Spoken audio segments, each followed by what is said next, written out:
give this kind of potential kwa watu wa nje. You can mine yourself. Tumeona kuna Watanzania wanaweza kumaini hapa. Hata kama hawezi, Mtanzania ambaye yuko humu ukiwaunganisha, ukawapa fedha, wakaunganisha nguvu, wanachimba pale. Au kama STAMICO inaingia mkataba na hao watu, usiingie mkataba wa kutuambia sijui free carried interest, takataka zile alizokuwa anajadili Kabudi ametoa macho hajai kuuza hata nyanya. Uongo mtupu. Wewe unajifanya kwamba unapewa free carried interest 16%. Wakati huo wewe hauko kwenye bodi ya uendeshaji. Wao ndio wanaajiri, wao ndio wananunua vifaa. It's just very simple. Wao wanachofanya, wakienda kununua grader kule nje, wanatengeneza kampuni yao ya kule nje, wananunua grader kwao. Kwa sababu wewe unasubiri faida, huna mtaji uliowekeza pale. Wanasema hii maiki kama tumenunua shilingi 200,000, wao wanasema 1,000,000. Madawa kama tumenunua kiasi fulani watasema 20,000,000. Alafu wanakuja, uzalishaji tumepata bilioni 10. Matumizi tulinunua grader bilioni 2, tulinunua matairi bilioni 3, tulinunua shilingi ngapi bilioni, matumizi bilioni 12. Kwa hiyo tumepata hasara na wote tunadaiwa. Kwa hiyo na wewe unaingia kwenye deni. Tukiwa bungeni tukawaambia hauwezi kupata faida kwenye biashara ya madini kwa ujinga huo. Unachofanya ni nini? Fungua viwanda vya vitu unavyoweza kwenye nchi yako. Moja, viatu, zile safety boots. Tunashindwa kutengeneza safety boots yani. Hapo Mwalimu alikuwa na viwanda vya bata, si bora, si tunatengeneza viatu Tanzania hapo. Uongo kweli? Hawa wanajeshi, hawa mna jeshi lenu. Jeshi duniani ndio chombo cha creativity. Mnawaacha wanajeshi tu wanakuwa na vibanda. Wapi kiwanda cha kutengeneza viatu? Tengeneza viatu, boots. Alafu wao makampuni makubwa ya kizungu mnawaambia kama unakuja kuwekeza kwangu, safety boots zote utanunua ndani ya nchi yako. Wapi mtaji watu? Kwa hiyo huyu mtu atalazimika kununua viatu kwako. Ile hela ambayo inatoka hapa inaingia ndani ya nchi yako, hicho kiwanda kinachotengeneza hizo buti zitaajiri watu wako. Kwa hiyo utapata kodi kwenye kiwanda, lakini cha pili utapata kodi kwa wale wafanyakazi wa hicho kiwanda, pay as you earn. Hivi nyewe mnanielewa vizuri? Haya, unaagiza nati, unaagiza bolti, unaagiza misumari kutoka China, unaagiza reflectors. Hivyo vile vidude wanavyovaa boda boda,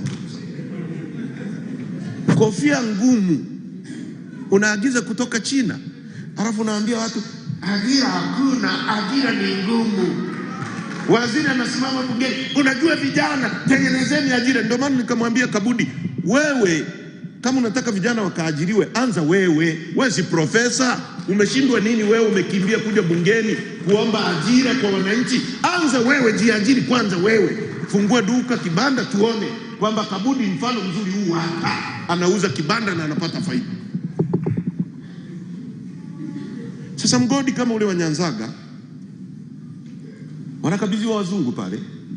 Watachimba, wataondoka, Mwanza itabaki vile vile, hakuna maji, hakuna chochote. Na sisi hatutapata ajira. Mnaambiwa aliyeko juu ngoje wapi? Mtangoje milele na mtakufa bila, kama alivyosema Profesa J, takufa bila kelele. Haiwezekani. Nchi hii ina matatizo 90% ya kutengeneza. 90% matatizo ya vijana, matatizo ya uongozi, matatizo ni ya kutengeneza. Bila shaka tumeambiwa hapa kijana huyo amepata ajali. Ajali nyingi kwenye nchi hii zinatokana na barabara mbovu. Hizo sio barabara, ni takataka. Mashimo kila kona, hazina upana wa kutosha. Haya, bandari hapa wamekabidhiwa Waarabu. Kuku mmoja anayetaga mayai ya dhahabu unayemfahamu ni bandari ya Dar es Salaam. Kwa sababu una bandari Dar es Salaam, kuacha alizozitaja mzee zote, ambayo inachukua mzigo wa Kongo, inachukua mzigo wa Zambia, inachukua mzigo wa Malawi, ipo. Kwa hiyo unachotakiwa kufanya ni kuhakikisha hakuna usumbufu kwenye huo mzigo. Kwanza unawatengenezea watu barabara ya uhakika. Mzigo anajua ukiwa unatoka Mexico kuja Marekani, wametengeneza mabarabara ambayo maroli yanapita yenyewe huko, hayaingiliani na magari yoyote. Kwa hiyo ungetengeneza barabara kutoka bandarini Dar es Salaam ambayo magari yakiingia mle, au basi kama uwezi. Magufuli alianza kujenga Kwara, bandari ya nchi kavu ya Kwara, kwamba mzigo wote utoke Dar es Salaam uje kuchukuliwa Kwara pale. Unabebwa kutoka bandarini unapelekwa Kwara. Na pale Kwara Magufuli alichofanya Mwalimu Nyerere, ameweka eneo la Zambia, eneo la Kongo, eneo la Burundi, eneo la nchi zote zinazotegemea. Kwa hiyo makontena yote ya Burundi yakija, kuna eneo lao specific na kuna mtu wa TRA na kuna kila kitu. Maeneo ya Zambia, maeneo ya Burundi. Ameondoka Magufuli, imerudi mjini. Watu wamechukua ule mji, wameugeuza karibia wote ni ICDs. ICDs ni yale maeneo ya kupaki mizigo. Nchi na matatizo hii hujawahi kuona. Moja, imesababisha congestion ya hali ya juu sana Dar es Salaam.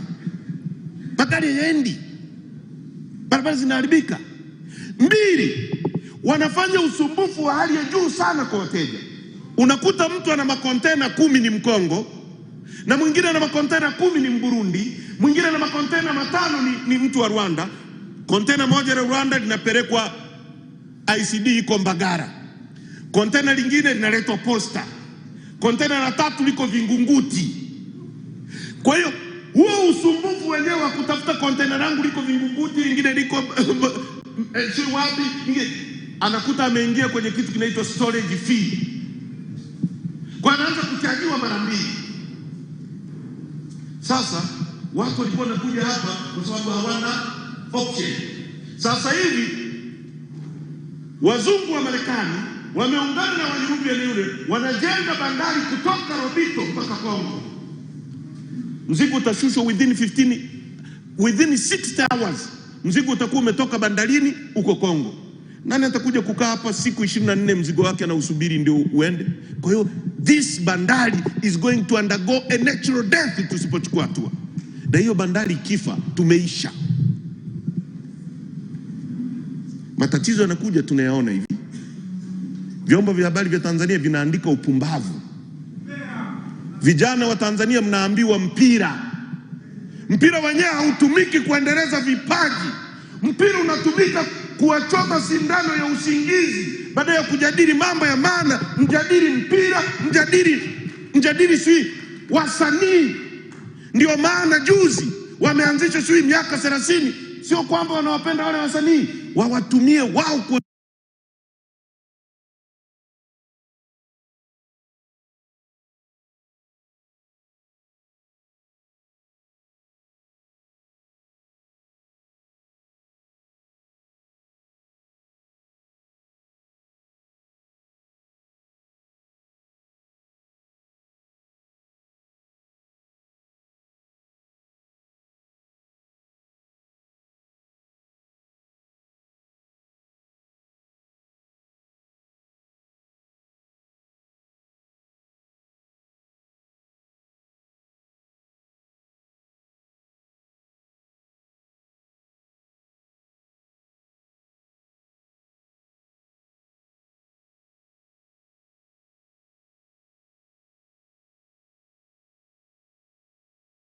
ni kuhakikisha tunatoa hawa watu, tunaweka watu.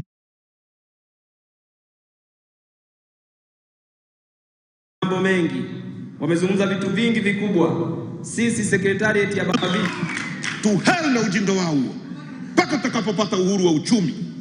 Sasa hivi vita yetu ni kuhakikisha tunatoa hawa watu, tunaweka watu wanaoweza kujenga uchumi wa nchi. Tupeni nchi miaka 2 tu tuibadilishe. Inawezekana.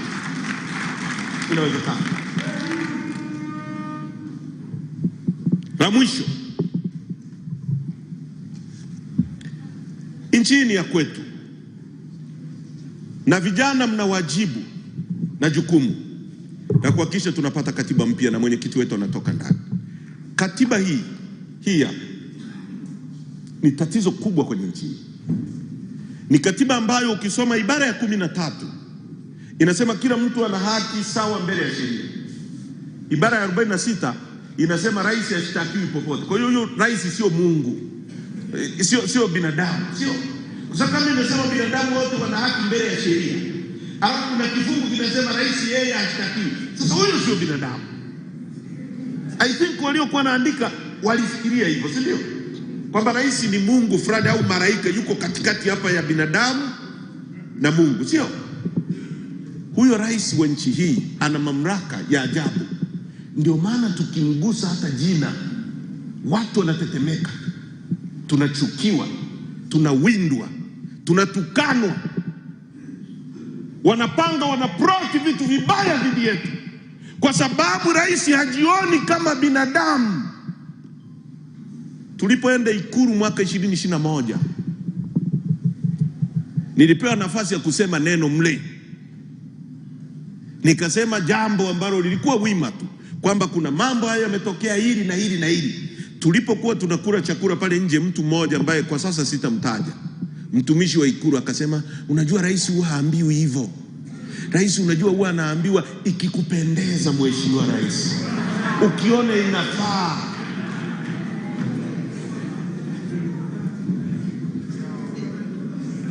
Kutoka ndani mtu anajengewa mazingira ya kuamini kwamba yeye ni Mungu.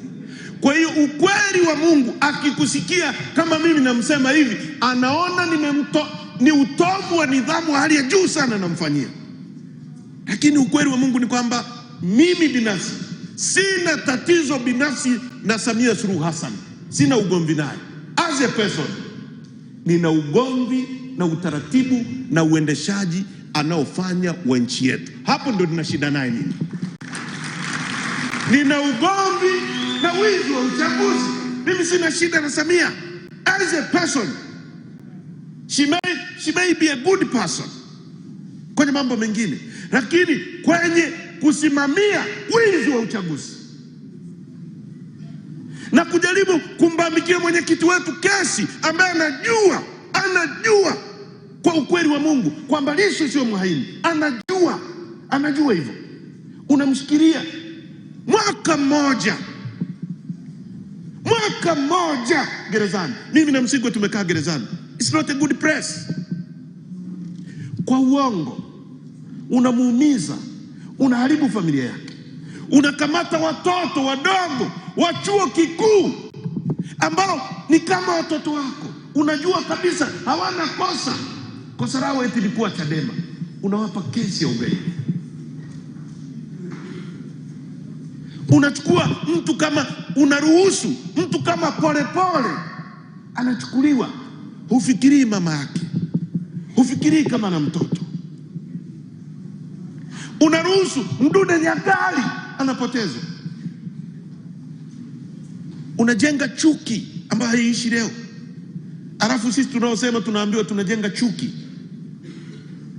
Hivi mama yake Polepole anahitaji mimi nimjengee chuki au wewe umeshamjengea chuki ya kutosha? Mke wa Mdude Nyagali au mtoto wake?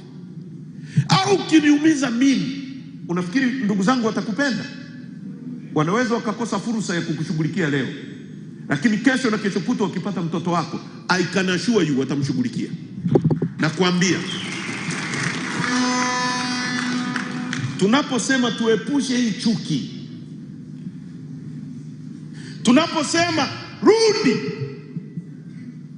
tambua kwamba umepotea njia, rudi nyuma, mwachie Lissu, mwachie watu wetu, omba msamaha, ita watu waje wasuluhishe ya mambo yaishe. Kabla hajaenda pabaya, unatuambia sisi ni wabaya. Wale praise and worship timu yao inayokuambia wewe ni Mungu, hakuna kama wewe, unawaamini. Kesho utakuwa huko madarakani, watoto wako nao watakuwa na madaraka. Siku hiyo utasema ningejua, ningesikiliza wale. Mungu awabariki sana. Asanteni kwa kunisikiliza.